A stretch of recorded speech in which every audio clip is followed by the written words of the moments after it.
Gate మూసేయాలి చేసుకు మనం ఇంకా గేట్ మూయమా మళ్ళా ఈ కోర్టుకు వస్తే. అందుకోసమే మీరేం అధైర్యపడకండి.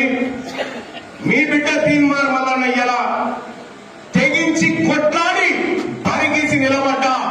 నేను దేనికి డబ్బులకు ఇంకో దానికి లొంగిపోకుండా నాకు నా బీసీలకే వాటా దక్కాలి, నా బీసీ బిడ్డల బతుకులు మారాలని చేయాలి ప్రజాక్షేత్రంలో నిలబడ్డా.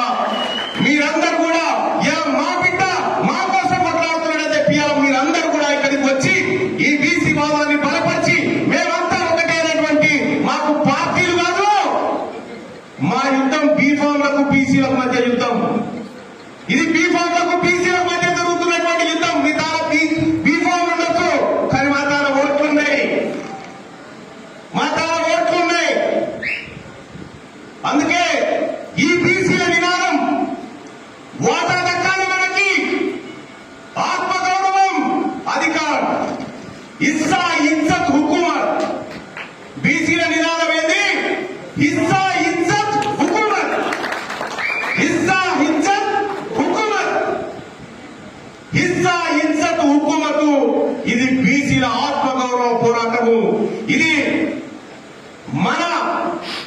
మన తల్లిని కొట్లాడకపోతే అన్నదమ్ములమంతా ఎట్లా ఒకటైతే పోయాలి. అన్ని కులాలను కూడా మన బీసీలమంతా ఒకటి కావాలి. మన సోదరులు ఎంబీసీ కులాలను కూడా కడుపులో పెట్టుకొని పోవాలి. కనీసం 17 మంది ఎంబీసీ బిడ్డలు అసెంబ్లీలో అడుగు పెట్టాలి. అలాగే వాళ్ళ తమాషా ప్రకారం వాళ్ళకు బడ్జెట్ కేటాయించాలి. ఇది బీసీ బిడ్డలుగా మనం అందరం బాధ్యత తీసుకోవాల్సినటువంటి రోజు అని చెప్పి తెలియజేస్తా ఉన్నా.